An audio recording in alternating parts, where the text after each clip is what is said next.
Senhor, como já tem sido lhe pedido nessa manhã, que o Senhor nos conceda nesse tempo visão, entendimento da Tua Palavra, que Tu, ó Espírito Santo, aquiete nossos corações, nossas mentes extremamente agitadas, nossos corações e sentimentos muitas vezes divididos, nossos corpos que muitas vezes nos atrapalham.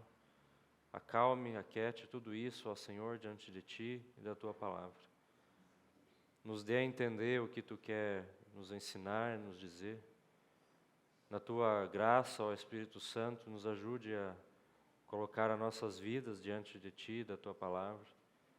Ajude-nos a meditar no que o Senhor está falando.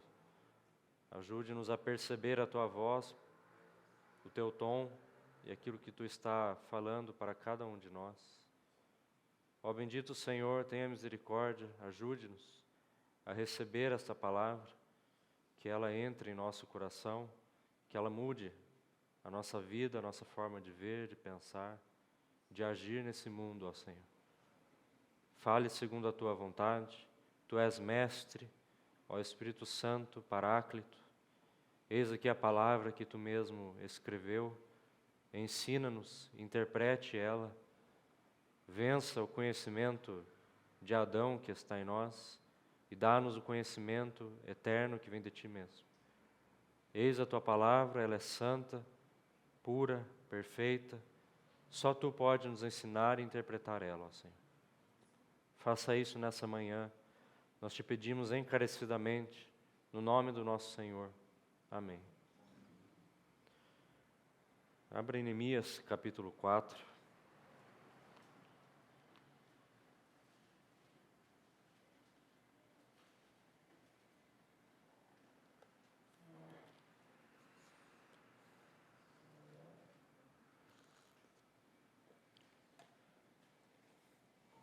Vamos ler o verso 7, 8 e 9.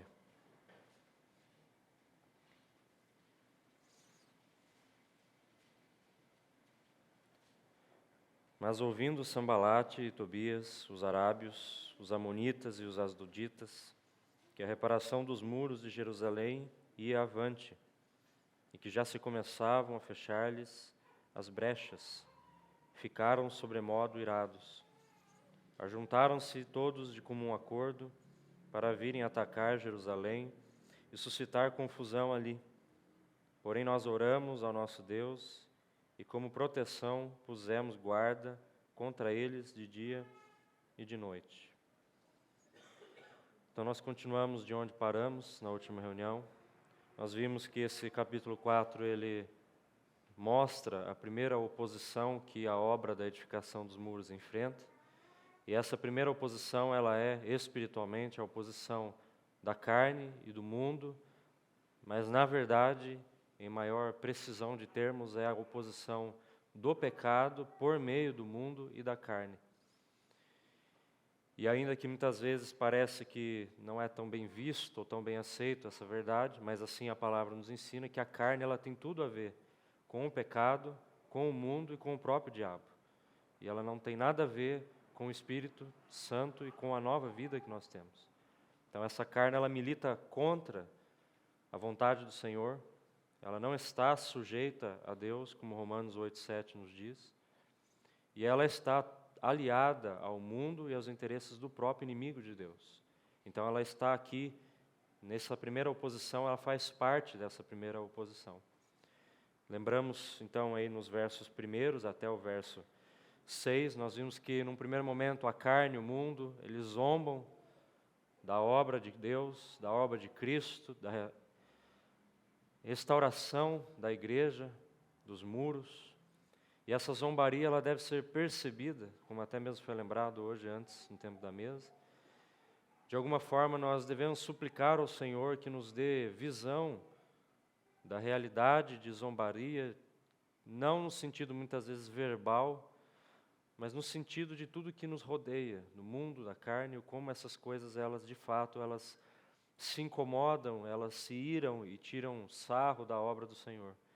E foram elas mesmas que, na verdade, crucificaram o nosso Senhor e hoje desdenham da obra do Senhor. E vimos então aí nos versos 4 e 5 que devemos ter um coração à semelhança do de Neemias, um coração que não tem interesse nesse sentido em salvar o mundo, mas em de fato, igual o Senhor Jesus promulgou, em condenar este mundo, e devemos rogar para que o Senhor destrua tudo que se opõe a Ele. Devemos pedir para o Senhor que Ele salve as pessoas que estão nesse mundo, mas particularmente esse sistema chamado mundo e a carne que está junto com ele, que eles venham a ser destruídos. E vem o dia em que o Senhor há de destruir, sim, todas essas coisas e fazer todas as coisas novas, nos dar, como está lá em 1 Tessalonicenses, um novo corpo, livre do pecado, livre da presença da carne maldita que se opõe ao Senhor. Então essas coisas elas não devem ser salvas, elas devem ser destruídas. Nós não devemos ter dó de um mundo que não teve dó, mas teve prazer em crucificar o nosso Senhor.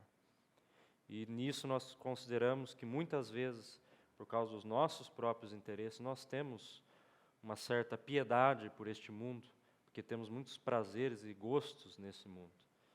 Mas o Senhor deve vencer essas coisas, porque à medida que nós temos prazer nesse mundo, nós deixamos de perceber que Ele é totalmente antagônico ao Senhor e à sua obra. Então assim consideramos na última reunião. Agora esses versos que lemos aqui, eles relatam uma oposição frontal e direta. Eles não têm mais a ver com um desdém, mas eles têm a ver com um ataque deste aglomerado, dessa conjunção de carne, mundo, pecado, contra a obra do Senhor. E o motivo está aí no verso, então, 7, que eles viram que as brechas estavam se fechando. Nós vimos no verso 6 que o povo tinha ânimo para trabalhar e por causa desse ânimo, esse muro se fechou até a metade. E assim, irmãos, profeticamente, é claro que a obra do Senhor avançou, desde a vinda do Espírito Santo até os dias de hoje, com um pouquinho de cuidado e zelo pela história da igreja. Graças a Deus a obra do Senhor tem avançado. Mas é nesses momentos em que o inimigo vem e assola com mais intensidade a igreja. Irmãos, a igreja não é o conglomerado da cristandade. Nós vamos ver que a cristandade, que é tudo que se chama de cristianismo, mas não é muitas vezes, ela na verdade é um inimigo, ela é a terceira oposição da obra. Não estou falando disso, isso não é a igreja propriamente. Mas aqueles que são fiéis ao Senhor, que têm buscado o Senhor, buscado a palavra, perseverado na doutrina dos apóstolos, na comunhão, no partir do pão e nas orações, esses têm, com toda certeza, por causa da palavra de Deus, avançado na obra de Cristo. E, portanto, as brechas têm se fechado. Mas é nesses momentos, nessas dispensações, nessas experiências das assembleias, em que nós temos então essa grande ira da parte do mundo, da carne, do diabo. E é o que nós estamos considerando aqui. O que nós precisamos nesse ambiente? Nós precisamos saber como lidar com esse ataque, vencer este ataque, nos defender deste ataque. E precisamos aprender a prosseguir na edificação da casa de Deus, sem que esse ataque pare a edificação e transforme as nossas vidas num ciclo vicioso em torno disso. Porque a obra de Deus não é vencer ataques, a obra de Deus é edificar a sua santa cidade. Os ataques fazem parte da história e da experiência que temos nesse processo de edificação. Nós precisamos, numa vida de experiência e de doutrina, aprender a lidar com isso. Mas nós não podemos ficar paralisados nisso, como muitas vezes ficamos. E essa é muitas vezes a vontade dos inimigos do Senhor, que fiquemos paralisados em torno do pecado, da carne e do mundo.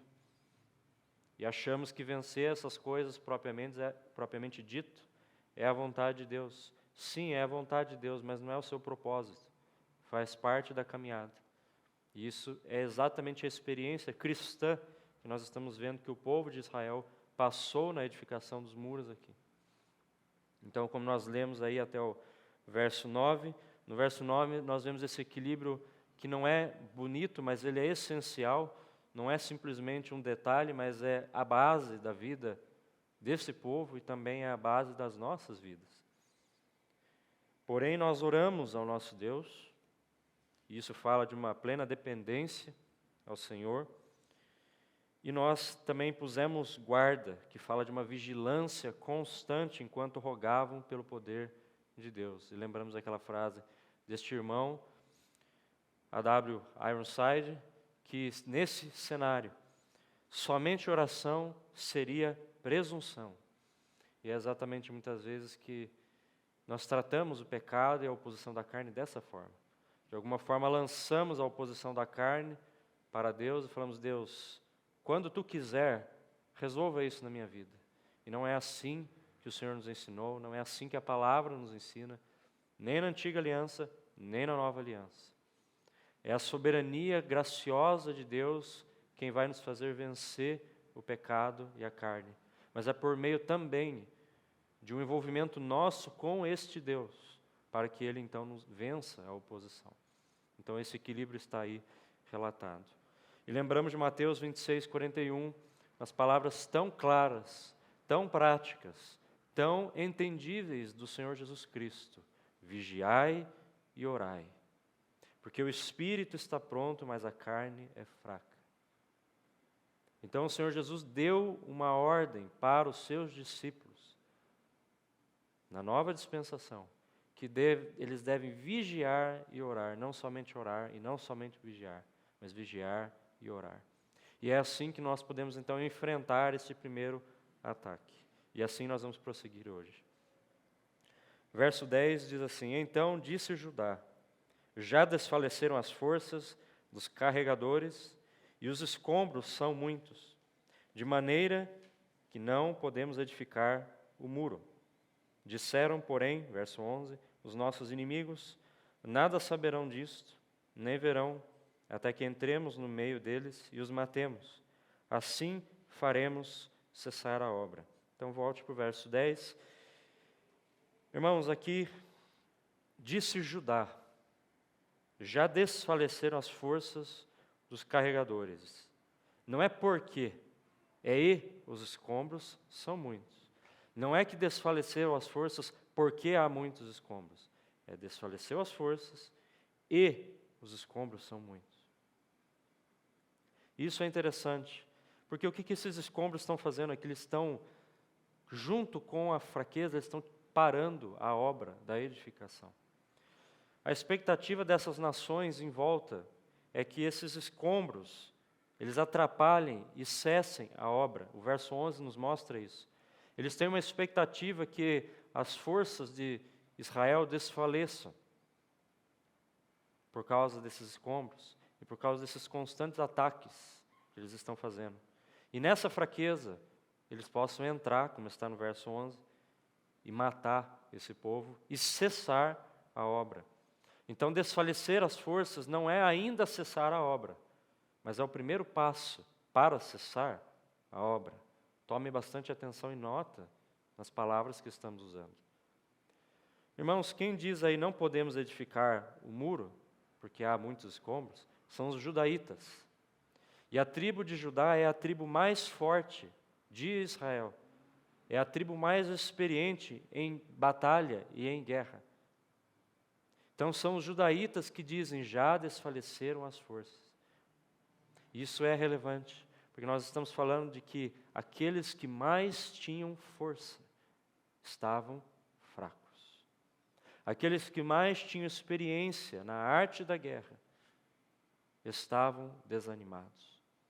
Irmãos, isso tem tudo a ver com a nossa condição diante do ataque do pecado. Porque não há experiência e força da qual nós podemos nos apoiar e dizer, nunca mais serei atacado pelo pecado.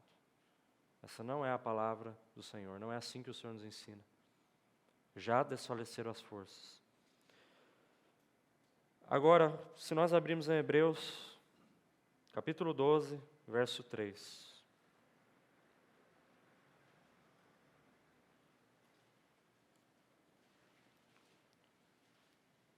Um texto que de alguma forma tem sido amplamente lembrado nas últimas semanas. Vamos começar por Hebreus 12, verso 3.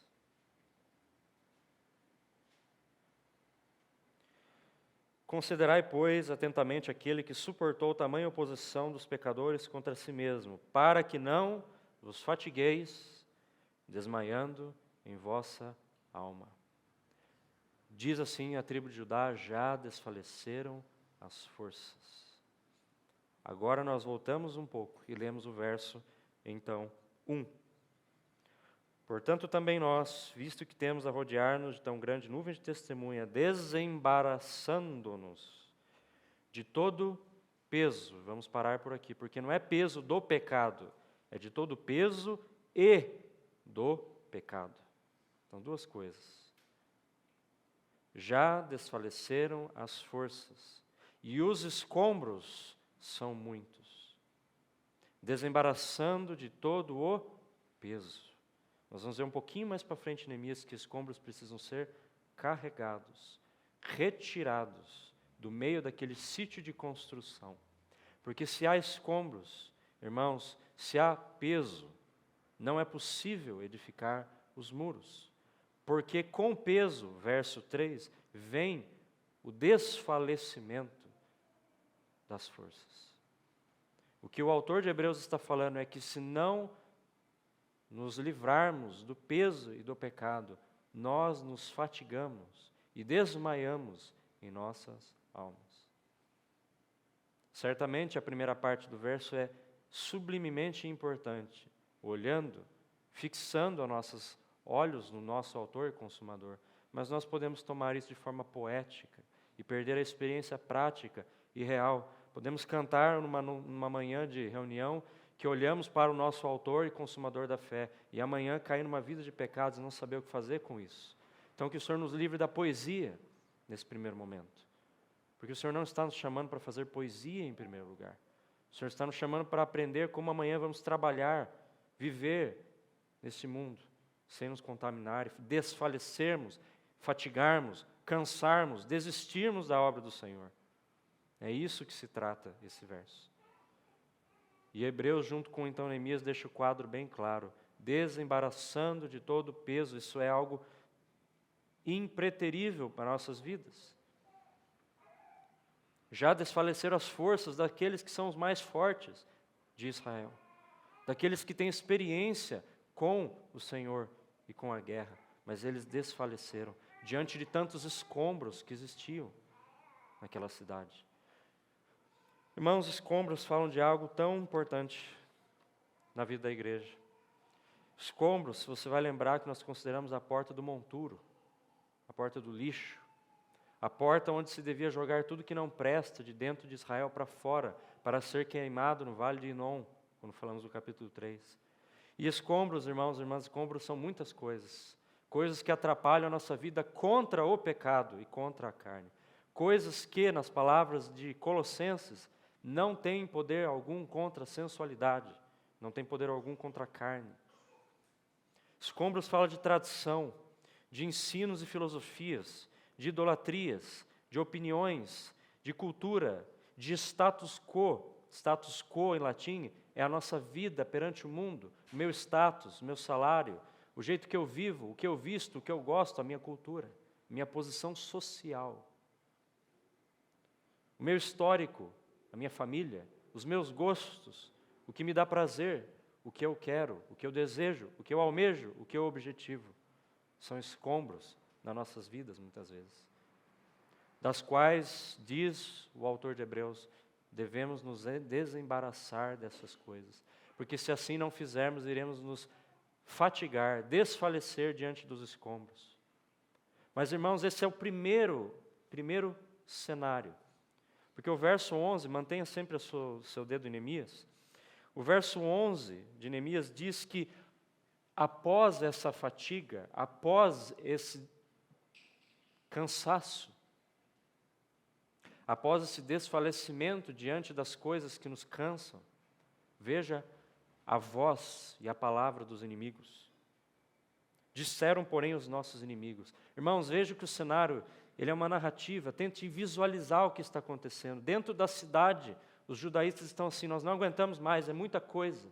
E fora os inimigos estão assim. Verso 11, nada saberão disso. Eles estão ocupados, eles estão cansados. Nada saberão disso. nem verão, até que entremos no meio deles e os matemos. Essa é a voz do pecado que nos rodeia. Faremos cessar a obra. Irmãos, o peso não cessa a obra, mas o peso abre portas para o pecado vir e nos matar e cessar a obra. O peso nos distrai na obra do Senhor. Os pesos se tornam em si mesmos o centro das nossas vidas. E quando eles se tornam o centro das nossas vidas, nós abrimos então espaço para que o pecado faça o seu planejamento. Irmãos, o pecado é o intento do diabo. É isso que é o pecado. Então ele usa do mundo, da carne, para nos matar e fazer cessar a obra. Porque já foi lembrado que o interesse do diabo não é as nossas vidas. É cessar a obra e o propósito de Deus. Então esses escombros, esses pesos que estão lá em Hebreus, eles precisam ser considerados. E eles fazem parte do primeiro movimento que nós somos chamados pelo Senhor a fazer para vencer o ataque do mundo e da carne.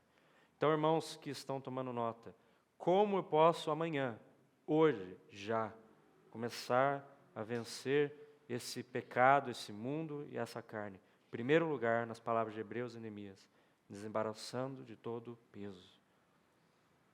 Precisamos entender o que é peso nas nossas vidas, seja cultura, doutrina, apegos. Irmãos, são muitas coisas das quais nenhum de nós hoje consegue dizer assim, eu não tenho peso. Seja um gosto, um prazer, uma cultura, uma coisa que nós gostamos. Muitas vezes nós trabalhamos e vivemos para manter o nosso status social. E não me refiro à riqueza. Muitas vezes nós temos um grande prazer em ser pobre, embora nós não somos pobres. O que eu quero dizer com isso? Nós gostamos da cultura em que nós estamos inseridos. Muitas vezes o rico gosta da cultura em que ele está, mas muitas vezes nós que não somos ricos em dinheiro também gostamos da cultura que nós estamos inseridos. E nós gostamos de manter essa cultura. Nós gostamos de escolher vestes, músicas, filmes, séries, conversas, amigos, tudo em função de um grande status quo. Muitas vezes nós nem percebemos por que nós gostamos de conversar com uma pessoa e não com outra. É só para manter a nossa posição diante das pessoas. Nós muitas vezes nem queremos as amizades que nós queremos. E nós nem percebemos isso. Muitas vezes nós nem sabemos porque queremos dinheiro. Muitas vezes nós olhamos para a nossa vida e sinceramente nem falta dinheiro. Mas nós entramos nessa onda. Irmãos, essas coisas podem se tornar peso nas nossas vidas. E os pesos devem ser desembaraçados. Ou eles abrirão então uma possibilidade de morte espiritual, porque toda vez que o pecado vence, há morte espiritual. Vamos prosseguir então no verso 11. Gostaria de abrir o verso 11, ele tem a ver com Hebreus 12, 1, a parte que nós não lemos lá, que é a desembaração de todo o peso e do pecado. Então o pecado está aí, verso 11. Mas o verso 11 ele também traz uma outra verdade com relação à vida da igreja e à edificação dos muros. E para isso nós precisamos abrir 1 Pedro, capítulo 5. E precisamos correr um pouco, porque precisamos terminar esse capítulo hoje. 1 Pedro, capítulo 5.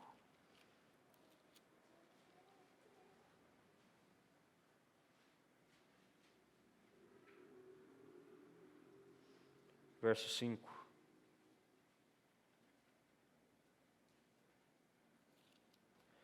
Rogo-vos igualmente aos jovens, sede submissos aos que são mais velhos, outros sim no trato uns com os outros. Cingi-vos de toda humildade, porque Deus resiste aos soberbos, contudo os humildes concede sua graça.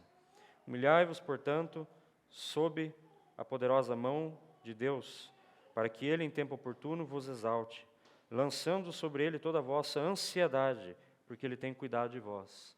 Primeiro lado, oramos ao Senhor. Então, lançando sobre Ele toda a vossa ansiedade, porque Ele tem cuidado de vós. Mas nós nunca podemos esquecer dessa verdade. Porque isso aqui é a base para vencer, então, o ataque do inimigo nas nossas vidas. Sede sóbrio e vigilantes, agora tem tudo a ver conosco. Lançando nele, confiando nele, Ele vai nos proteger. Agora, próximo verso. Sede sóbrios e vigilantes, desembaraçando de todo o peso. O diabo, vosso inimigo, vosso adversário, Tem tudo a ver com o que nós estamos vendo em Neemias. Anda em derredor, como um leão que ruge procurando alguém para devorar. Irmãos, nós estamos lendo Neemias em Pedro.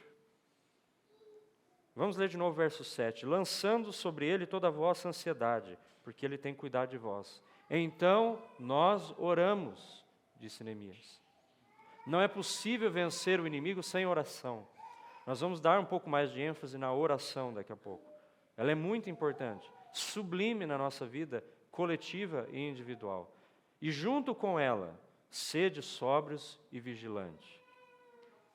Por que sede sóbrios e vigilantes? Porque desembaraçando de todo o peso, o diabo, vosso adversário, anda ao derredor, igual aqueles inimigos andavam ao derredor daqueles muros que estavam fechados pela metade. E eles diziam assim: eles não verão, nem saberão, quando nós entrarmos lá dentro e matarmos eles. É exatamente a voz do diabo, andando ao derredor, procurando alguém para devorar. Resisti-lhes, agora o verso 9, resisti-lhe, firmes na fé, certos de que os sofrimentos iguais aos vossos estão se cumprindo na vossa irmandade espalhada pelo mundo. Porque esse cenário, irmãos e irmãs, é o cenário da igreja. É o cenário que todos os santos que têm andado em fidelidade ao Senhor têm provado. Lembremos disso. Irmãos, só existe uma guerra que importa nesse mundo. E é a guerra do inimigo de Deus, contra a sua igreja. E é a pior guerra que está acontecendo nesse mundo.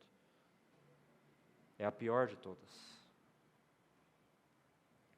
Ora, o Deus, verso 10, de toda graça, que em Cristo vos chamou à sua eterna glória, depois de terdes sofrido por um pouco, Ele mesmo vos há de aperfeiçoar, firmar, fortificar e fundamentar. Que lindo texto, que equilíbrio sóbrio e necessário. Porque quem levou aquele povo para Jerusalém? Quem foi que tirou o povo de Israel do cativeiro da Babilônia? Quem foi que deu força para aquele povo estar em Jerusalém edificando os muros? Se você se lembrar que nós vimos no capítulo 2 de Neemias, Neemias fala para os magistrados assim: o Deus, nosso Deus, é conosco. Ele nos deu força, Ele nos deu ânimo. É Ele quem vai nos sustentar nessa edificação. E é o Senhor quem nos sustenta, irmãos e irmãs, contra o mundo, o pecado e a carne. Porém, com esse sustento, é Ele mesmo, por meio desse sustento, que nos diz: vigiai e orai, sede vigilantes, tirai o peso, desembaraçem do peso, porque o diabo está em redor de vocês. Ele está aqui e agora ao redor, irmãos e irmãs. É uma questão espiritual, buscando oportunidade para nos matar, buscando oportunidade para cessar a obra do Senhor, seja numa vida, numa assembleia, seja na igreja como um todo. Então esse é o cenário que nós vivemos espiritualmente, nós, nos dias de hoje, e é exatamente o mesmo cenário que o povo vivia na edificação dos muros. Vamos voltar para Neemias. Verso 12. Quando os judeus que habitavam na vizinhança deles 10 vezes nos disseram: de todos os lugares onde moramos subirão contra nós. Agora nós temos um cenário de desespero, irmãos e irmãs. Peso e pecado unidos. Carne e mundo atacando vigorosamente. Então o povo diz: de todos os lugares subirão contra nós. 10 vezes, porque é um sinal de desespero. Irmãos, esse cenário é um cenário de confusão. Tente pintar o quadro em sua mente. Eles tentam atacar, eles tentam confundir, eles ameaçam, eles suscitam medo naqueles que estão trabalhando. Essa forma de falar deles 10 vezes fala de uma sobrecarga desse ataque. Eles estão cansados desses ataques que eles estão recebendo da carne, do mundo e do pecado. Existe um desespero, um desânimo, um medo, uma sensação de fracasso. Existe uma perda de visão do que estão fazendo. E há irmãos todos que têm experiência, e todos têm, em sua jornada cristã, de se verem caídos em tentação e em pecado, sabem que essa é a sensação que o pecado produz. De desânimo, de desespero, de perda de visão, perda de propósito. A sensação de que todo dia é o mesmo problema, é o pecado, é o pecado, é o pecado. Aquela sensação que Paulo relata no capítulo 7 de Romanos, o bem que eu quero, eu não consigo fazer, mas o mal que eu não quero, esse eu faço.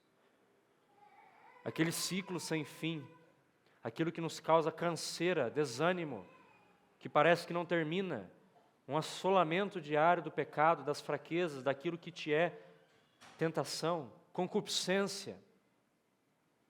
Aquela sensação de que o pecado não cessa de nos assolar. E quando nós vemos se passou uma semana, um mês, um ano, 10 anos, nós nem sabemos mais o que estamos fazendo na nossa vida cristã. Porque tudo começa a girar em torno desses ataques do pecado. Vencemos um ataque só para vermos caídos em outro. Vencemos uma tentação para cair em outra. Isso não tem fim na nossa vida. Uma sensação de desespero que o pecado produz.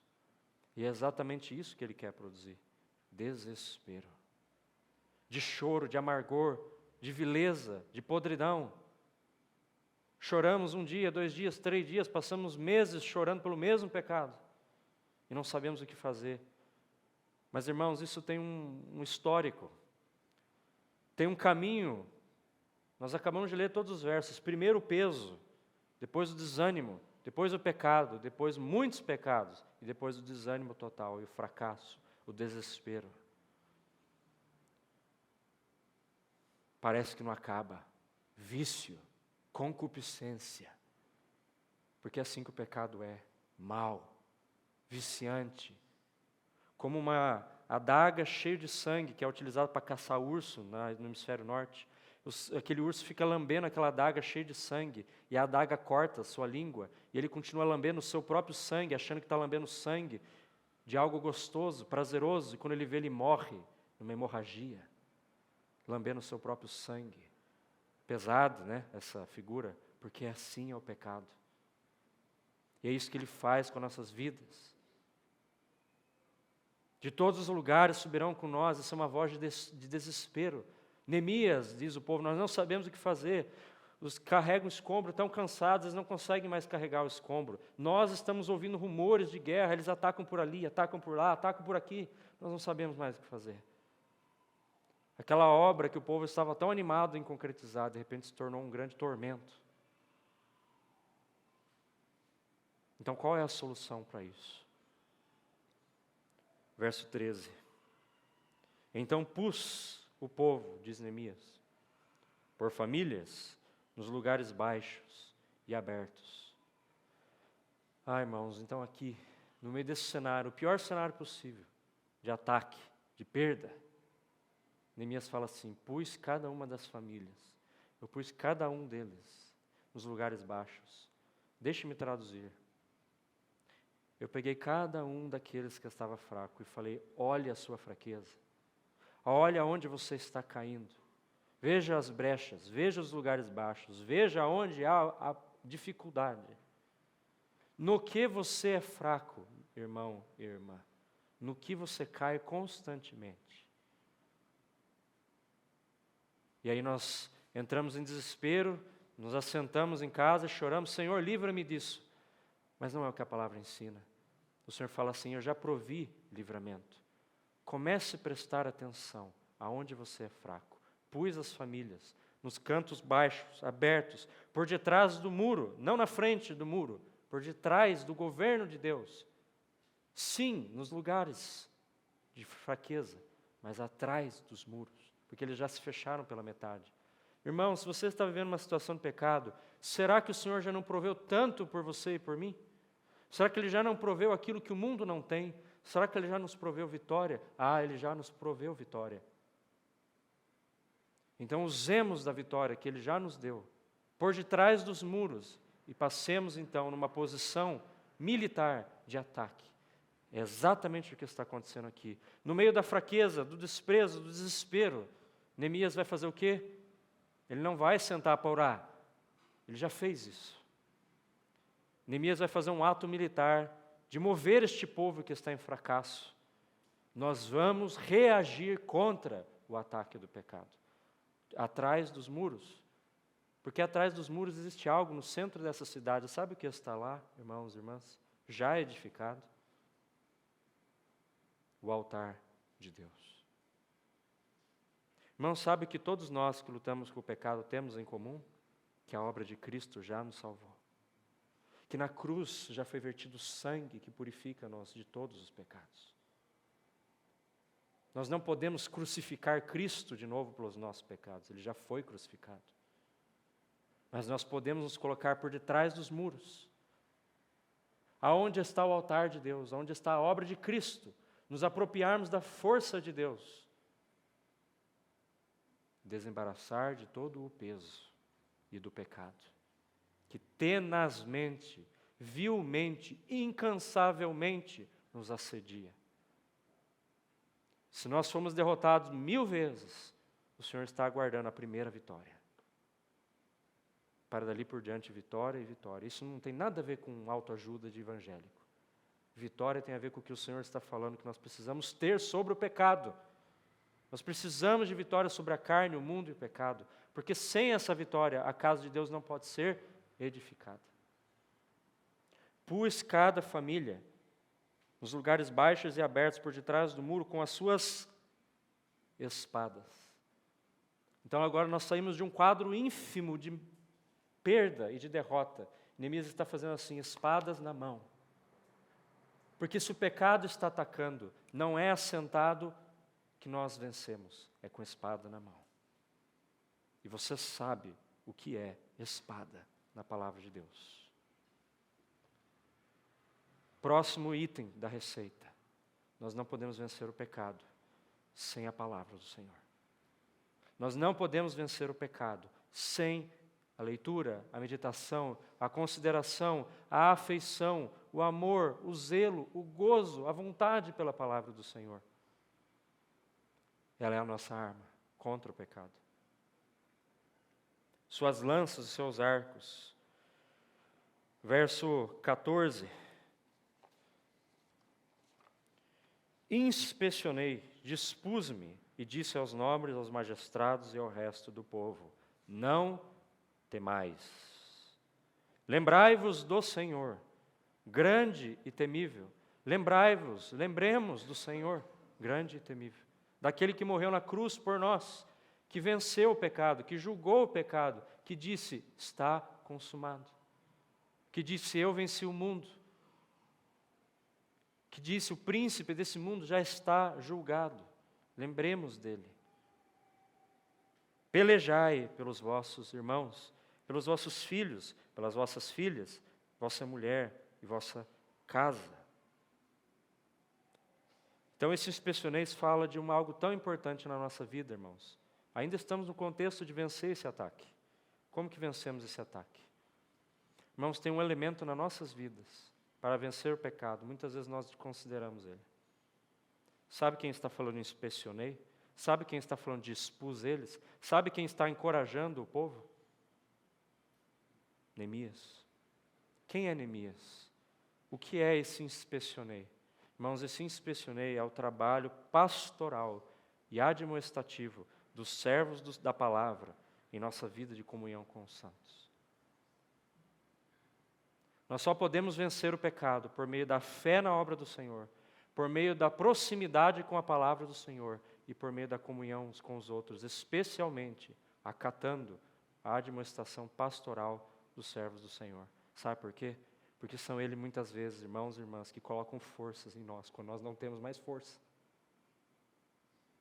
Nós queremos lutar contra o mundo, o diabo e a carne sozinhos, mas não é assim que o Senhor instituiu.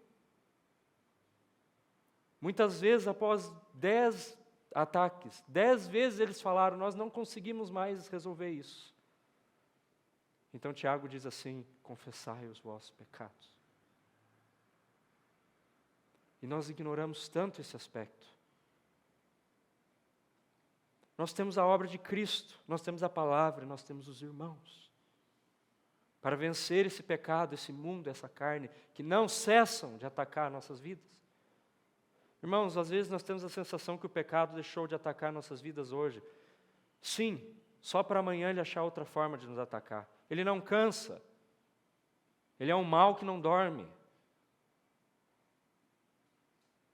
Nós precisamos da força da obra de Cristo, da força da palavra, da força dos servos do Senhor, que muitas vezes nos ajudam, todos os dias, não às vezes.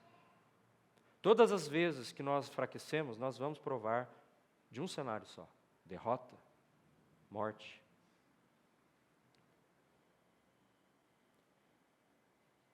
Verso 14, não temais. Veja que essa voz, irmãos, tente enxergar o cenário. Nós temos, por um lado, um povo reclamando, frio, cansado, exausto, suplicando por ajuda. E nós temos Neemias com uma voz grande, poderosa, forte, falando para o povo: não temais. Parece Josué e Calebe, diante daquele povo que estava amaldiçoando a terra de Canaã. Eles estavam falando para o Senhor assim: são muitos inimigos, nós não conseguimos entrar nessa terra.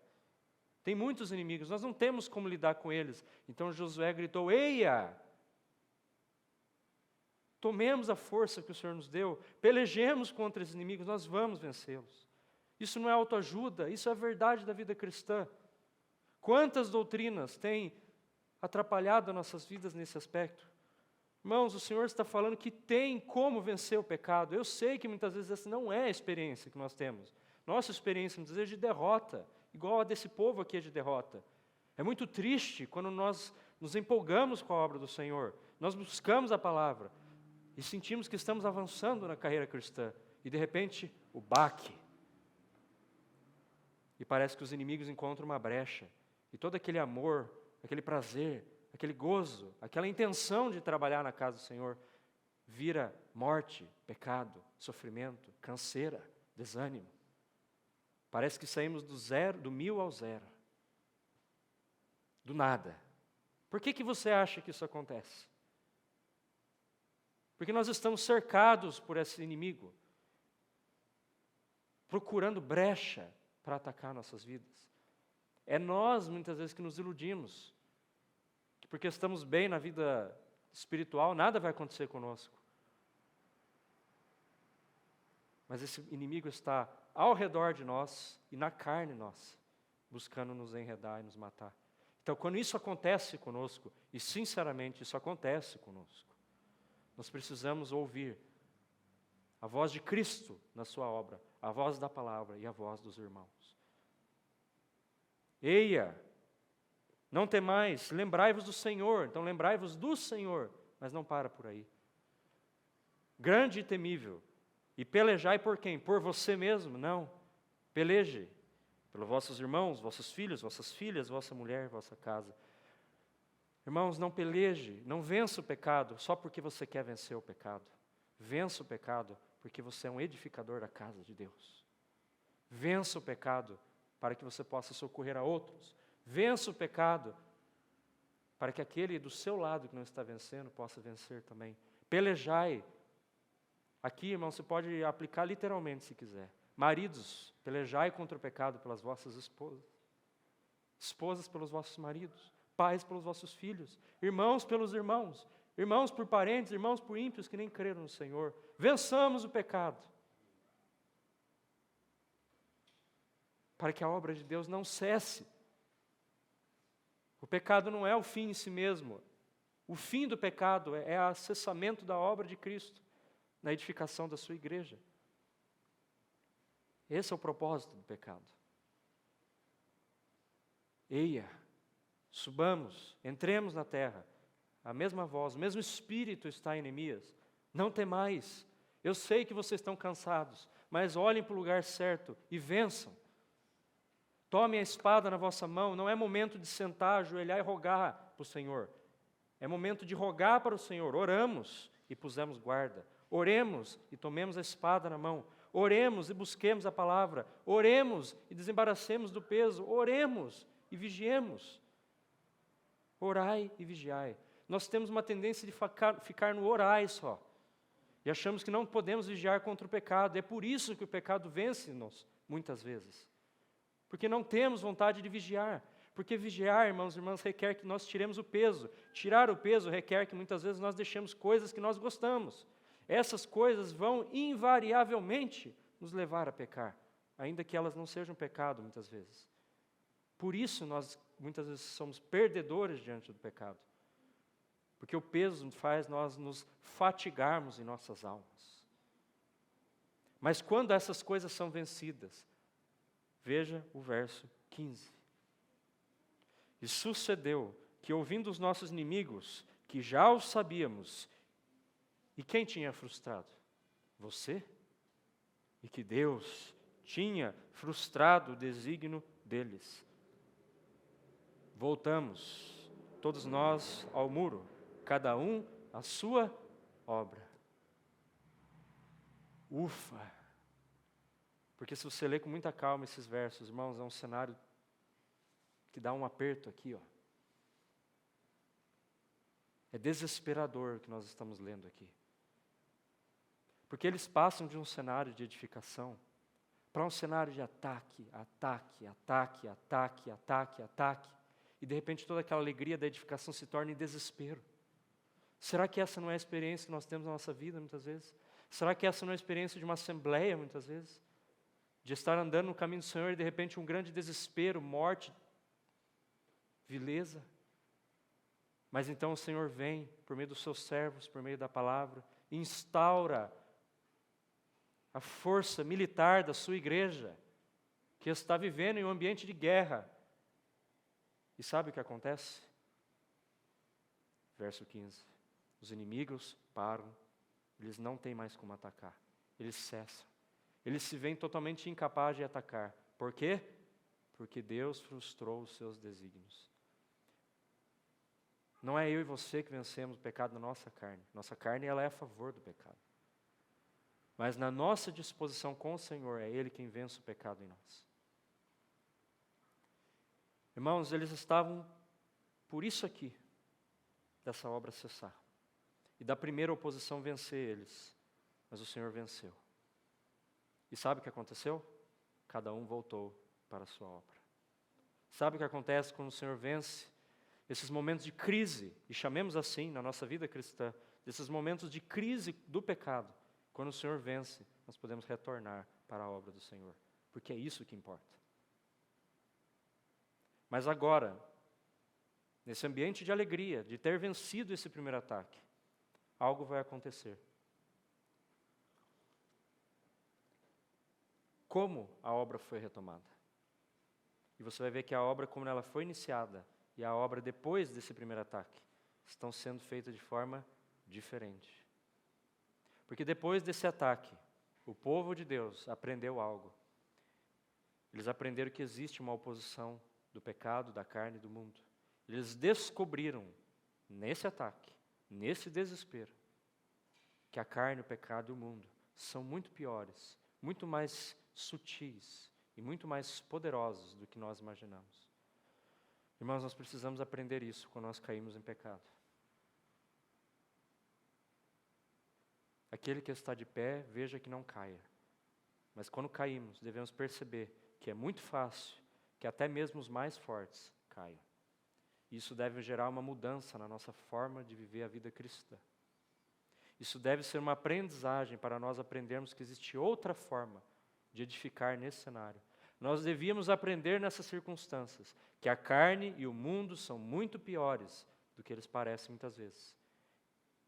E agora a obra vai ser retomada, mas ela vai ser retomada de outra forma, debaixo de uma nova experiência. Essa obra ela vai ser retomada debaixo de uma prudência que não tinha antes. Para quê? Para que esse ataque não produza de novo essa morte. Então vamos continuar a partir então do verso 16. E você pode dizer que até o verso 15 nós concluímos uma sessão, que é a experiência do ataque, da derrota, da vitória contra o ataque. Isso acontece com cada um de nós. Verso 16. Daquele dia em diante. Então, do que ele está se falando? Depois que os inimigos foram frustrados. Não no meio disso. Depois que eles viram que puderam vencer os inimigos. Daquele dia em diante. Ele se refere, então, a um momento posterior a esse cenário de ataque. Metade dos meus homens, dos meus moços, trabalhava na obra. E a outra metade empunhava lanças, escudos, arcos e couraças. E os chefes estavam por detrás de toda a casa de Judá. Então nós vemos metade, metade.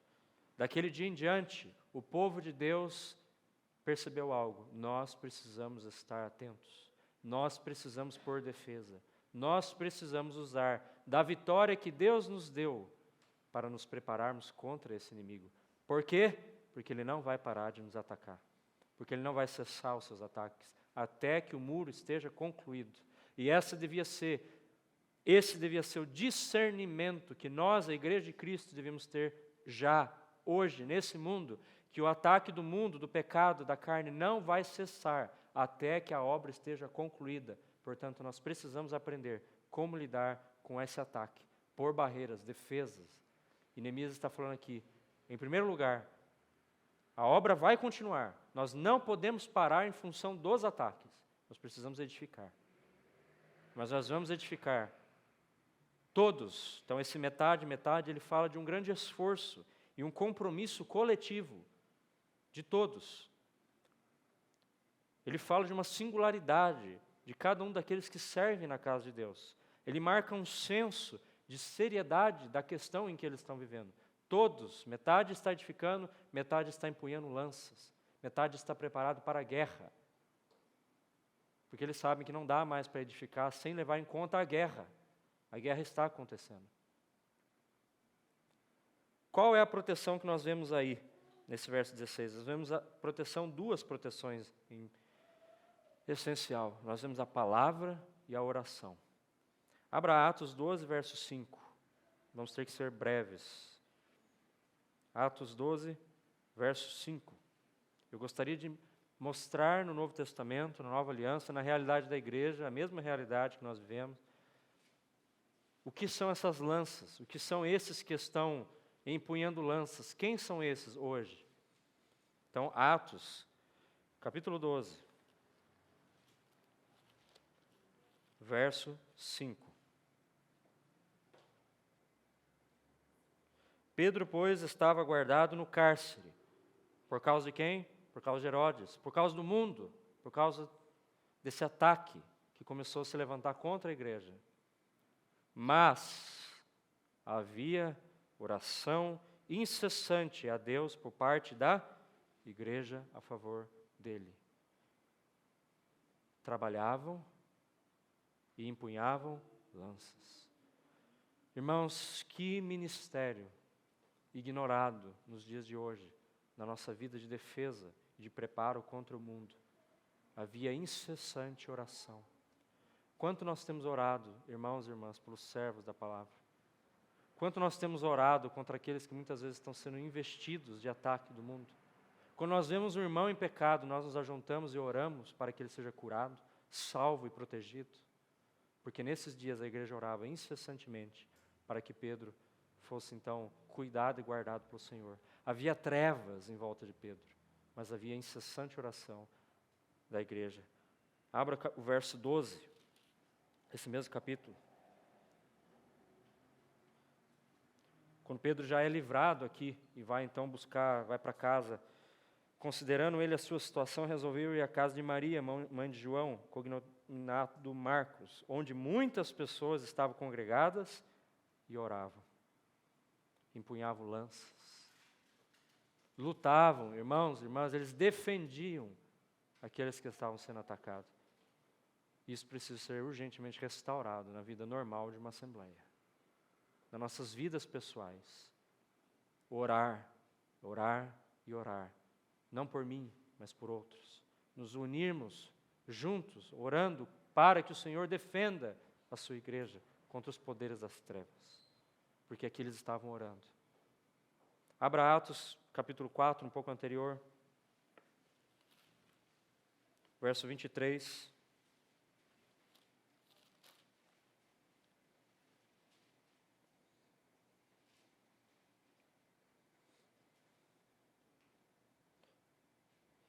Então aqui é a primeira vez que eles foram soltos, João e Pedro, uma vez soltos, procuravam os irmãos, eles contaram quantas coisas ele havia dito, os principais sacerdotes e os anciãos. Ouvindo isto, unânimes, levantaram a voz a Deus e disseram, e aí eles começam a orar. E a oração deles aí, que se segue, né, do verso 23 até o verso 31, é uma oração, para nós não podemos ler agora por causa do tempo, mas leia em casa, ela é uma oração nesse teor. Senhor, obrigado por padecermos pelo Senhor. Obrigado por padecermos pelo Teu nome. E agora, Senhor, nos dá força para padecermos mais ainda.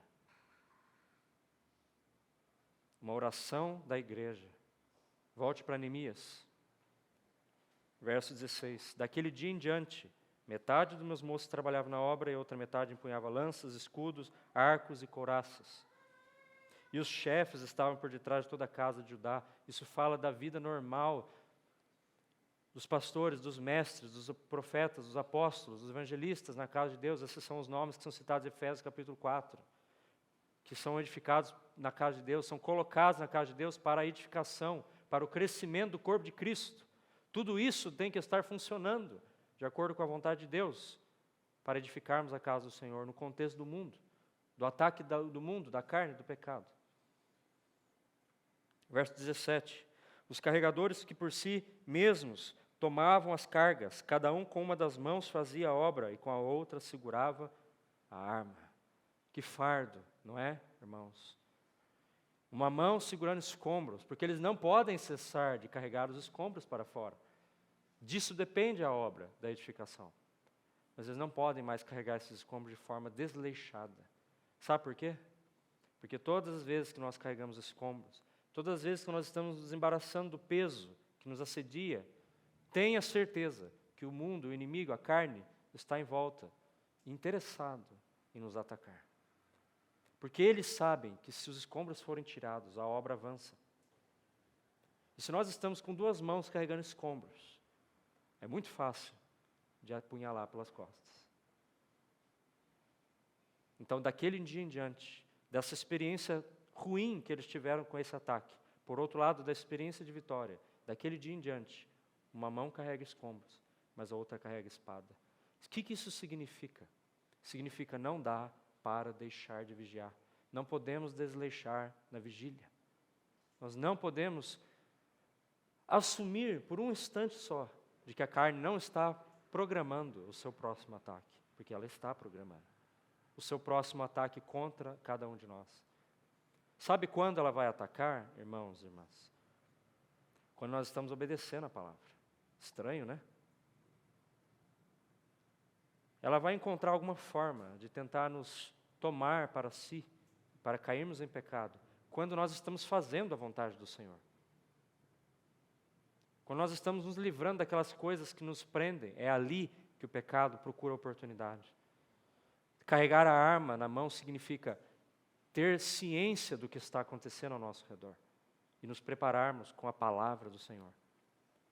Intensificar a busca pela palavra do Senhor, porque quanto mais nós avançamos na vida cristã, mais nós precisamos das armas do Senhor, a sua palavra, não menos.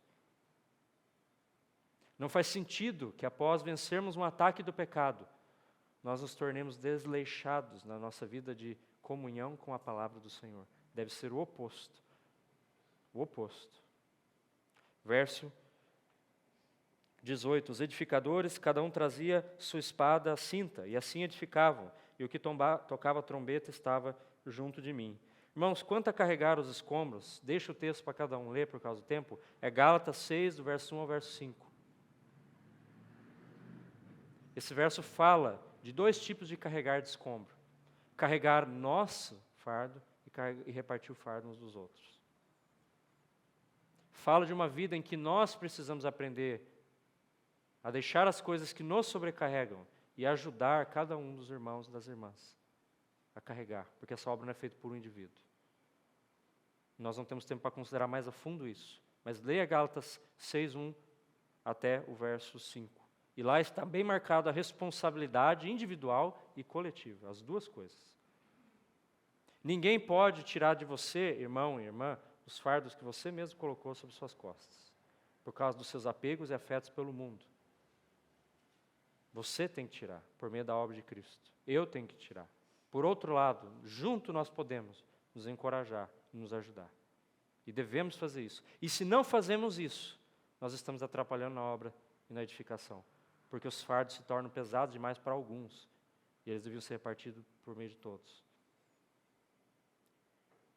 A falta de zelo pela vida uns com os outros, em comunhão, afeta a edificação da casa do Senhor. Devíamos estar muito interessados na vida um dos outros, de cada um dos irmãos, para ajudá-los. Mas muitas vezes nós estamos interessados em criticar o pecado do outro e não ajudar ele a se livrar dele. Isso é uma grande derrota para a igreja. Uma grande derrota. Vamos seguir. Esse verso que nós lemos, 18, ele tem 3 marcas aí. Fala de trombeteiro, fala de edificador e fala de carregador. Nós não temos tempo para ver o que é cada um dos 3. Mas entendamos aqui 2 coisas. Os trombeteiros é 1 Coríntios 14, verso 8. Quem der o som incerto, se a trombeta der som incerto, quem se prepara para a batalha? Qual o contexto de 1 Coríntios? Serviço. Profecia. Então, o que é o trombeteiro, irmãos e irmãs? O trombeteiro é o servo de Deus quando fala uma palavra profética. Vou colocar de outra forma. Trombeteiro que está junto ao governador aqui, são os homens, não são todos irmãos, são alguns irmãos, que o Senhor levanta muitas vezes, não numa assembleia, mas em muitos lugares, para falar assim, essa é a vontade de Deus, esse é o pecado que vocês têm que se arrepender. É o atalaia de guerra, é o trombeteiro que anuncia a guerra que está por vir. O trombeteiro, ele anuncia, trombeteando, que algo vem aí na frente. Irmãos, quantas vezes os servos do Senhor são levantados? E eles falam num só tom, em muitos lugares. Isso não tem nada a ver com coincidência, isso é um serviço espiritual. E eles anunciam assim para a igreja, para as muitas assembleias. Tomem cuidado com isso, porque se vocês não tomarem cuidado com isso, haverá derrota. O que é isso, irmãos e irmãs? Isso é trombeta. É atalaia de guerra. É o trombeteiro anunciando, igreja de Cristo, preste atenção nisso. Se preparem para a guerra, porque vem aí um ataque. Sabe o que nós fazemos muitas vezes com essas trombetas? Nós ignoramos elas. Sabe o que acontece conosco um pouco depois? Experiência de derrota. Por quê? Não, mas eu estou lendo a palavra. Eu estou lendo todo dia, estudando vários livros. Mas você está ouvindo a voz dos servos tocando a trombeta? E muitos tocam trombetas. Muitos abrem as suas palavras em conferências, até em momentos particulares, em muitas assembleias, e falam, assim diz o Senhor. Igual os profetas falavam na antiga aliança. E o povo falava, não. Muitos profetas eram levantados pelo Senhor para falar assim, vem guerra pela frente. E o povo falava, é mentira, é tempo de paz. Só para se verem depois derrotados. Que o Senhor nos livre disso. E isso acontece muitas vezes, na experiência de muitas assembleias. Ouçamos os trombeteiros, que são muitos muitas vezes, dando o tom da voz de Deus para nós hoje. Eles não são, me desculpe usar o termo, mas é assim que muitos de nós pensamos, eles não são chatos, eles estão fazendo aquilo para o nosso bem, nos protegendo, muitas vezes nos dando ênfase na necessidade de carregar os escombros para fora, antes que o inimigo venha e entre e nos mate. Para você que gosta de ouvir conferência, pare um pouco de gostar de ouvir conferência e comece a prestar atenção se o Senhor está falando algo nessas conferências. Isso é muito diferente de ter prazer em ficar ouvindo mensagem.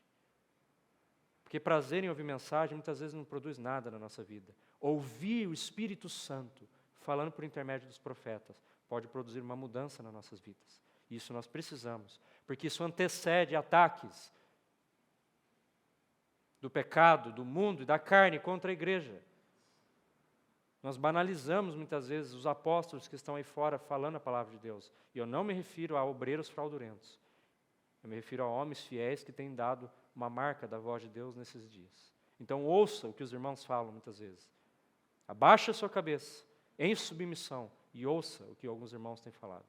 Não seja soberbo, porque isso custa a nossa vida. Vida de pecado. É disso que fala o trombeteiro. Versos 19 e 20. Disse eu aos nobres, aos magistrados e ao resto do povo, grande e extensa é a obra, e nós estamos no muro muito separados, longe uns dos outros. Isso fala de diversidade dos conflitos. Irmãos, cada um de nós tem pecados que nós somos mais fracos. A minha fraqueza não é a mesma que a sua. Pode ser que 3, 4, 5 irmãos tenham uma fraqueza em comum, outros têm outra fraqueza. Cada um de nós tem conflitos dificuldades que nós precisamos enfrentar dia a dia para que a obra de Deus seja executada. É diverso, é extenso. Não tem como nós desenharmos um protocolo universal para cada um. Mas o verso 20 diz assim: no lugar em que ouvirdes o som da trombeta, para ali acorrer e ter conosco, o nosso Deus pelejará por nós. As dificuldades são muitas, mas muitas vezes o Senhor está dando uma palavra para socorrer a todos. E particularmente nesses dias, nesses últimos dias na Assembleia, por exemplo, o irmão tem falado muito sobre vida de pecados ocultos. Então ouça o que está sendo falado. Senão, os seus 10 pecados ocultos podem virar 100 muito fácil amanhã, e 200 e 1000, até que você abandone de andar com o Senhor. Cada um tem uma vida, mas a trombeta tem um som só. Por que você acha que o Senhor está falando desse assunto hoje? Porque só o Senhor, na sua onisciência, sabe se amanhã nós não vamos sofrer uma grande investida do pecado, da carne, do mundo, e aqueles que não ouviram a trombeta não vão estar preparados. E o leão que está andando de redor vai rugir e vai devorar as vidas. Eu sei que muitos de nós têm opiniões diversas. Eu não concordo muito com o que o servo do Senhor está falando. Felizmente a Bíblia não fala de opinião sobre o que você concorda ou não concorda, mas ela fala sobre estar sensível à voz do Espírito Santo. Então jogue fora a sua opinião, pelo amor de Deus, porque senão eu e você podemos morrer uma grande morte espiritual. E vou enfatizar isso de novo, irmãos e irmãs, só quem passou por uma experiência muito amarga com o pecado, sabe o quão ruim é viver na escravidão do pecado. Que o Senhor nos livre de cair nisso, porque é terrível. Sei que alguns irmãos não acreditam em vida carnal, pouco importa o que eles acreditam. Essa é a realidade da vida cristã. Nós passamos por essas confusões, por esses conflitos, por essas tristezas. Não é uma questão de doutrina, essa experiência cristã. Não faz sentido ensinar outra coisa. Então nós precisamos da ajuda do Senhor para ouvir a trombeta que Ele dá, porque isso é a misericórdia do nosso Paizinho querido, tentando nos dar poder do céu para vencer o que está em vil aqui na terra. E nós ignoramos. E colhemos as consequências disso. Aqui, nesse cenário que nós estamos lendo, o povo está fazendo o oposto. Ele está ouvindo, acatando, se preparando, ouvindo a trombeta, se pondo em guarda nas brechas. Verso 21, assim trabalhávamos, é assim que eles trabalhavam, dessa forma que eles trabalhavam. Irmãos, não é embriagado com vinho, como diz Paulo, não é dissoluto. A obra de Deus não é feita em um prazer no mundo, a obra de Deus é feita em um grande conflito. Metade empunhava lanças, desde o raiar do dia até o sair das estrelas. Essa é uma forma hebraica de poesia. Quando você usa dois extremos, você quer dizer que é uma completude. Luz e trevas, sol e lua, raiar do dia e estrelas, fala assim, não tinha sossego, não tinha nenhum tempo do dia que eles paravam. Era o tempo todo. Também nesse mesmo tempo, verso 22, disse eu ao povo, cada um com o seu moço fique em Jerusalém, para que de noite nos sirvam de guarda e de dia trabalhem. Nem eu, nem meus irmãos, nem meus moços, nem os homens da guarda que me seguiam, largávamos as nossas vestes, cada um se deitava com as armas à sua direita. E assim concluímos o capítulo 4. Mais 10 minutos, me perdoe por passar do tempo, mas não faz sentido nós terminarmos sem terminar. Esses últimos versos, irmãos, eles falam de uma realidade que ela precisa ser aceita. Ainda que talvez muitas doutrinas falem que não é assim. Porque a palavra fala que é assim. Nós vamos ler vários textos agora consecutivos para mostrar isso. Sabe qual é a realidade que nós precisamos aceitar? Que até o último dia de nossas vidas, o pecado, o mundo e a carne vão fazer oposição a nós. Que nunca haverá nessa terra descanso contra os inimigos no que concerne a edificação da casa de Deus. O nosso descanso em Cristo é, em essência, um conflito contra o mundo. Não podeis servir a dois senhores, ou há de agradar a um, ou aborrecer a outro. Se estamos agradando a Cristo, nós estamos, por consequência, aborrecendo o mundo. E não se esqueça que não existe um ser mais doentio vil, vingativo, doente por guerra do que o diabo. E se nós estamos aborrecendo o mundo, espere muitos ataques do diabo. Irmãos, o diabo não é um ser inteligente. Ele é um ser possesso de raiva, de ódio. Como que você acha que o diabo é? Uma figurinha vermelha com 2 chifres?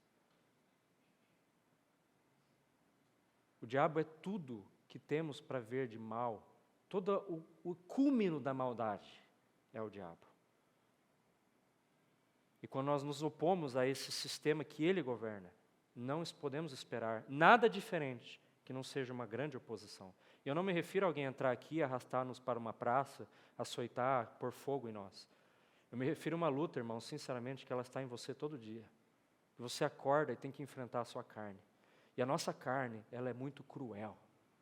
Porque às vezes ela cria pensamentos diabólicos. Coisas, irmãos e irmãs, que sinceramente eu sei que você sabe.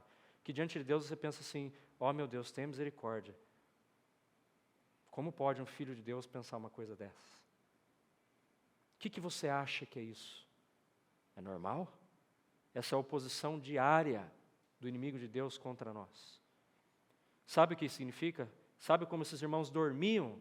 Eles deitavam no chão, não com pijama, com vestes de guerra e a arma na mão, porque a qualquer momento alguém podia tocar a trombeta e tinha que sair e lutar. Não tem descanso, não tem paz. Sabe o que é isso, irmãos e irmãs? É andar desconfiado. É o andar de um soldado. O andar de soldado, ele não anda desleixado. Já viu um bicho assustado depois de ser atacado? Como que ele fica? Arisco? Pois é, mas o Senhor fala assim, sede prudentes, simples igual a pomba e prudentes igual a serpente. O que a serpente faz? Ela se intoca e fica espreitando. Porque essa devia ser a nossa posição no mundo. Muitas vezes nós nos doamos para o mundo. E o Senhor está falando, não se doem ao mundo. Ande de forma prudente. Andem assustados. Andem receosos de que a qualquer momento nós podemos ser atacados. Então vamos sintetizar todos os pontos desse segundo momento, do verso 16 até o verso 23. O que nós vimos aqui? Nós vimos a nova realidade da edificação dos muros, debaixo do constante risco de sermos atacados pelo mundo, o pecado e a carne. Essa é a nossa realidade. E do que ela nos fala? Primeiro, ela nos fala de uma consciência do ambiente hostil de oposição. Nós precisamos disso. Precisamos urgentemente de uma consciência do ambiente hostil em que nós vivemos. Precisamos de uma consciência do possível ataque. Precisamos de uma consciência da fraqueza de cada um. Precisamos parar de achar que nós somos todos poderosos. Nós somos fracos em muitas coisas. Precisamos saber disso. Saber aonde somos fracos. Precisamos de uma consciência disso. Precisamos de uma afeição e objetivos primordiais em função da casa de Deus, não do mundo. Quanto mais os nossos objetivos e as nossas afeições são trabalho, família, coisas, e por aí vai, mais nós estamos suscetíveis aos ataques.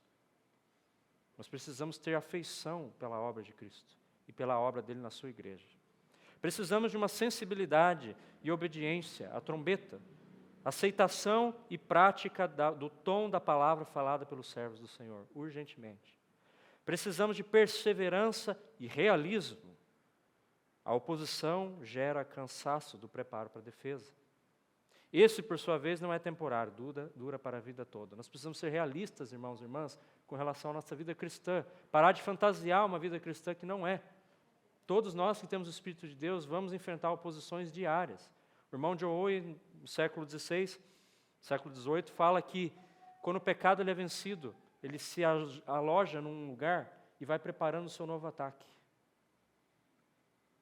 Então, todas as vezes que nós vencemos o pecado, não se engane, ele está preparando um novo ataque. E isso é assim para o resto da nossa vida. Por que você acha que Paulo fala que ele é o principal dos pecadores? Porque ele pecava mais no fim da sua vida? Com certeza não. Com certeza Paulo viveu uma vida de santidade, mas no fim da sua vida, cada vez mais ele sentia o quão terrível é a oposição do pecado na sua carne. Quem me livrará do corpo dessa morte? Precisamos ser realistas na nossa vida cristã. Precisamos de uma consciência que o descanso em Cristo significa que não há descanso contra ou ao lado do mundo e a carne no presente. E precisamos de um objetivo central nas nossas vidas. E a obra da casa de Deus é o objetivo. Não é a proteção individual. O objetivo não é eu e você vencer o pecado. O objetivo é nós edificarmos a casa de Deus. Mas para isso nós precisamos vencer o pecado. Agora, irmãos, nós vamos só ler vários versos. Eu quero que cada um pondere o que nós vamos ler no Novo Testamento. Porque eles são versos do Novo Testamento relacionados com tudo que nós falamos hoje. Abra Efésios capítulo 5, do verso 15 ao verso 18. Vamos fazer isso para concluir. E agradeço a paciência de cada irmão e irmã. Efésios capítulo 5, verso 15.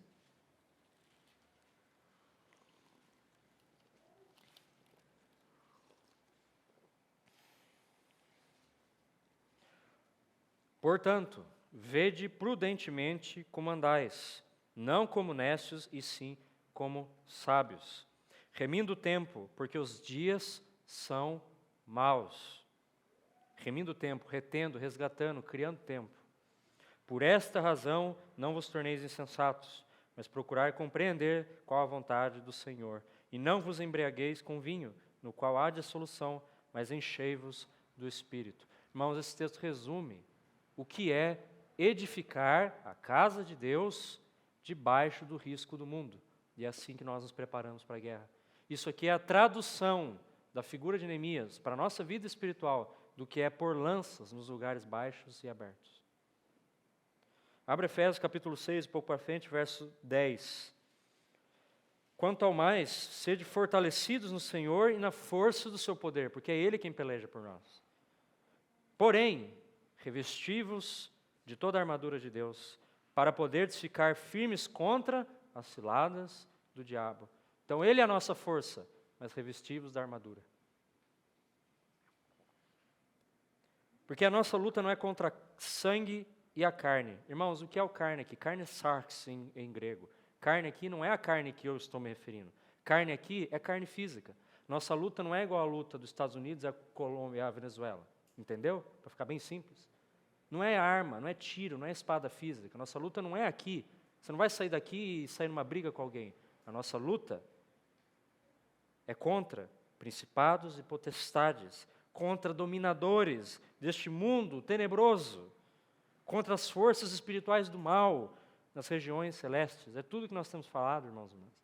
É aí que está o problema. Então o seu problema não é que amanhã alguém vai te arrastar para a praça e pôr fogo em você. O problema está dentro de você. Porque agora, já, nesse momento, você já está enfrentando a oposição dessas potestades. E quando você fica com sono enquanto me ouve falar, já é um ataque da carne. Ou quando você está pensando no que a gente vai almoçar, já é uma oposição da carne. Porque nossa mente devia estar na palavra, não nessas coisas. Então, sinceramente, irmãos e irmãs, nós precisamos entender o ambiente terrível que nós vivemos.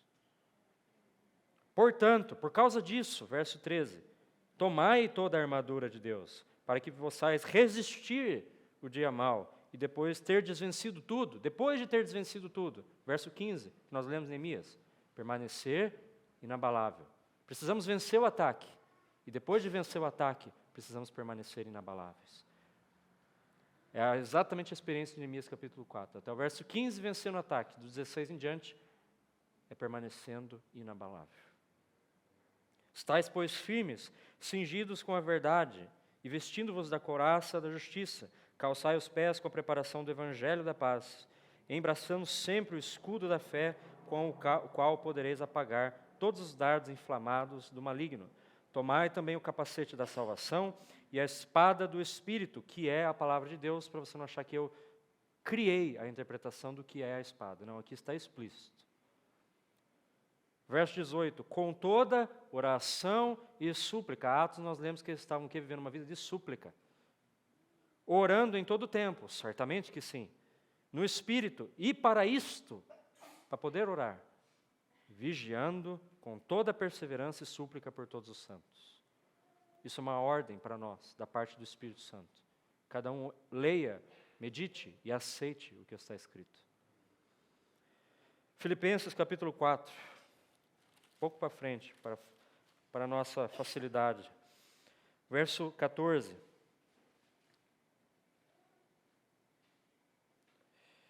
Filipenses 4, verso 8. Finalmente, irmãos, tudo que é verdadeiro, tudo que é respeitável, tudo que é justo, tudo que é puro, tudo que é amável, tudo que é de boa fama, e se alguma virtude há, e se algum louvor existe, seja isso que ocupe o vosso pensamento. O que também aprendeste e recebeste, ouviste de mim, isso praticai, e o Deus da paz será convosco. Urgentemente precisamos ocupar as nossas mentes com isso. Irmãos, aqui não tem misticismo, não tem segredo. Isso tem a ver com o que ocupa nosso pensamento. Ah, mas eu penso em muitas outras coisas. Então trabalhe, abra a Bíblia e comece a saturar a sua mente com as coisas do Senhor. É assim que nós vencemos pecado. Não se engane, irmãos e irmãs, se a sua e a minha mente estão repletas de outras coisas, é lógico que você vai pecar e cair em pecado. É óbvio. Colossenses capítulo 3, um pouco para frente, para a felicidade dos irmãos, é tudo um verso atrás do outro. Colossenses capítulo 3, verso 1 e 2. Portanto, se foste ressuscitado juntamente com Cristo, buscai as coisas lá do alto, onde Cristo vive, assentado à direita de Deus, pensai nas coisas lá do alto, não nas que são aqui da terra. Tudo isso tem a ver com aquele preparo militar do povo de Israel. E é assim que nós nos preparamos para lidar com esse mundo, com a carne, com o pecado. Esse é o ponto positivo que nós estamos considerando. Colossenses capítulo 4, verso 2. Perseverai na oração, vigiando com ações de graças. Por que você acha que Paulo dá tanta ênfase nisso? Porque o Senhor Jesus falou exatamente a mesma coisa. Então Paulo dá ênfase nisso. É perseverai na oração, não é simplesmente orai, é perseverai na oração, vigiando com ações de graça. 1 Timóteo capítulo 3, estamos acabando, irmãos e irmãs, verso 7. 1 Timóteo 3, verso 7. Pelo contrário, é necessário que ele tenha bom testemunho dos de fora, a fim de não cair no opróbrio e no laço do diabo. Independente do contexto, que fala de bispos e diáconos, muito claro. Irmãos, se a nossa vida lá fora, onde eu não sei como é a sua vida, você não sabe como que é a minha, no meio das pessoas ímpias, nós não somos um bom testemunho de Deus. Portanto, por consequência lógica, nós podemos cair no opróbrio do laço do diabo. Então aí cada um medite como é a sua vida e a minha vida lá fora. Se as nossas vidas não são testemunho, isso não tem a ver simplesmente com os outros, tem a ver conosco. Nossas vidas têm que ser testemunho, porque senão nós seremos tragados pelo diabo. É o que está escrito aí. Precisamos muito levar a sério como é as nossas vidas no meio dos ímpios, lá fora. Se nós não temos um bom testemunho lá fora, não é de se estranhar que nós vivamos vidas de pecado e que nós não temos força para lidar com o pecado. Capítulo 4 desse mesmo livro, verso 7. Mas rejeita as fábulas profanas e de velhas caducas, exercita-te pessoalmente na piedade. Precisamos urgentemente tomar um grande cuidado com o nosso gasto de tempo nas fábulas. Deixe-me ser bem traduzido. O que são fábulas? São os contos gregos. O que são os contos gregos para nós hoje? Entretenimento. Muitas vezes nós sabemos falar de tudo sobre um livro, uma série, um filme, não sabemos falar nada sobre a palavra de Deus. Isso mostra o quanto nós somos expertos em fábulas e pobres na palavra de Deus. Eu não sei quais são os seus gostos, eu tenho meus gostos também, mas essas coisas não deviam consumir o nosso tempo. Se consomem, atrapalham a nossa vida de edificação e nós nos tornamos alvos fáceis para o pecado. Então cada um medite nos seus gostos, nas fábulas que eu e você amamos, nas fantasias que nós gostamos de criar. Não me refiro a fantasias sexuais, me refiro a fantasias de vida. Às vezes nós vivemos uma vida fantasiosa, uma vida fantasiosa quanto ao que nós queremos ser, que nós gostaríamos de ser. Uma vida baseada em filmes, em séries, em livros, em outros que contam histórias, nós ouvimos e gostamos de viver a vida assim. Um grande risco para a vida daqueles que querem andar segundo a piedade. Então nós não devemos fazer isso, é o ponto negativo. Capítulo 6, verso 3. Se alguém ensina outra doutrina e não concorda com as sãs palavras de nosso Senhor Jesus Cristo e com o ensino segundo a piedade, é enfatuado, nada entende, mas tem mania por questões e contendas de palavras, de que nasce inveja, provocações, difamações, suspeitas malignas. Devemos tomar um grande cuidado com esse prazer humano, natural, de todos nós, de discutir, de debater, de gostar de perguntas provocativas, porque Paulo está falando que dessas coisas nasce uma derrota coletiva, que é a contenda. Deixa os filósofos sentando em roda, debatendo sobre assunto filosófico. A igreja não foi chamada para isso. Nós devemos tomar um grande cuidado com essas coisas. Elas também nos levam a uma vida de pecado, porque nós nos tornamos bons debatedores de assuntos. E aí nós somos capazes de debater sobre vários assuntos, mas por detrás o Senhor sabe que nós estamos vivendo uma vida de pecado. Um grande risco. E Paulo está falando, tome cuidado com isso, para esse jovem Timóteo, porque ainda é a primeira epístola. 1 Timóteo, aí no capítulo 6, o verso 7. Já é um outro assunto, embora esteja no mesmo contexto. Porque nada temos trazido para o mundo, nem coisa alguma podemos levar dele. Tendo sustento e com o que nos vestir, estejamos contentes. Ora, os que querem ficar ricos caem em tentações e cilada e em muitas concupiscências insensatas e perniciosas, as quais afogam os homens na ruína e na perdição, porque o amor do dinheiro é a raiz de todos os males. Eu não preciso explicar muito. Quanto mais nós estamos interessados em ser ricos, em todos os sentidos, em ganhar bens, status e por aí mais, nós estamos caindo nesse risco do pecado. Não tem necessidade de doutrina, de explicação, tem necessidade de ler, entender e aceitar o que está escrito. Porque essa é a realidade de muitos de nós. Nós começamos a planejar a nossa vida em função do dinheiro. Todo mundo cai nisso, irmãos e irmãs. Não fique pensando em algum irmão ou outro. Todos caem nisso. Nós planejamos vidas. Nossas vidas planejadas nada mais são do que um amor às riquezas. Você fala, não, eu não amo o dinheiro. Mas muitas vezes nós amamos as coisas que o dinheiro compra. Então nós amamos o dinheiro. E isso é um caminho escancarado para a entrada do pecado nas nossas vidas. Outro verso que fala da mesma coisa, 17 e o 18 desse mesmo capítulo. Exorta os ricos do presente século que não sejam orgulhosos. Não está falando para o rico, não seja rico. Está falando, exorta os ricos do presente século que não sejam orgulhosos, nem depositem a sua esperança na instabilidade da riqueza. Muitas vezes nós achamos que a riqueza traz estabilidade. Mentira. Mas em Deus, que tudo nos proporciona ricamente para o nosso aprazimento. O que isso significa? Devemos aprender a ter gozo em tudo que o Senhor já nos deu. Trabalho, vestimenta, bens, casa, família, o Senhor já nos deu, Ele não vai dar. Já deu isso, não deu?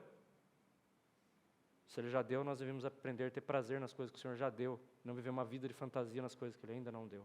Isso é muito difícil, muito, muito difícil, mas é necessário. 2 Timóteo, vamos terminar por aqui, capítulo 2, verso 14. Recomenda essas coisas, dá testemunho solene a todos perante a Deus, para que evitem contendas de palavras, que para nada aproveitam, exceto para a subversão dos ouvintes. Então, verso 15, procura apresentar-te a Deus aprovado, como obreiro que não tem de se envergonhar, que maneja bem a palavra da verdade, evita igualmente os falatórios inúteis e profanos, pois os que dele usam passarão a impiedade maior ainda. Resumindo, a palavra de Deus é mais importante de que qualquer literatura que existe. Mesmo as boas, mas principalmente as ruins. Tá? Autoajuda e todas essas coisas, nada disso importa na casa do Senhor. Não gaste tempo com isso. Não discuta sobre isso. E não se empenhe em aprender filosofia. Pelo amor de Deus. Tem tantos jovens da minha idade, alguns mais novos, servos do Senhor, que têm achado graça em estudar filosofia. Não tem graça em estudar filosofia. É perda de tempo. Então não faça isso. Irmãos, por que eu li todos esses versos em sequência? E agradeço a paciência. Porque isso é Neemias capítulo 4. Aqui está sintetizado todas as coisas que nós devemos nos empenhar e nas coisas que nós devemos fugir. Dos escombros, dos pesos que nós devemos deixar de lado e das armas que nós devemos nos revestir. Se nós levarmos a sério esses textos, nós vamos conseguir vencer as tentações e o pecado. E o Senhor sabe quantas vezes nós não levamos isso a sério. E o pecado toma conta de nossas vidas. Então, irmãos e irmãs, que o Espírito Santo nos ajude. Sabe quando? A partir de agora. A reunião termina, cada um vai para suas casas e os desafios começam. Que essa palavra nos ajude a vencer os desafios. Vamos orar. Obrigado, bendito Senhor, pela Tua palavra. Obrigado pelo Teu infindável amor em nos dar essa palavra. Para nós vencermos esse mundo cruel, o Senhor nos deixou essa palavra. É um bálsamo, é um frescor para nós, o Senhor abrir a Tua palavra e ver essas palavras, esses mandamentos, esses conselhos. Obrigado, Espírito Santo, pelo Teu carinho em nos ensinar o caminho da vida e da luz. Livra-nos de resvalar os pés, nos livra do pecado, nos livre de cair nas veredas tortuosas, nos livra, ó Senhor, de abandonar o Senhor e a palavra. Ajuda-nos a vencer todos que estão fracos pelo pecado, vence o pecado na vida deles, para que se tornem edificadores sãos e inabaláveis na tua casa. Edifica os teus muros, protege-nos, ó Senhor. Guarda-nos, ó Senhor, não só essa assembleia, mas todos que são a tua casa, a tua igreja. Obrigado, despede cada um em paz e em força na tua palavra, para andar segundo a tua vontade. Amém.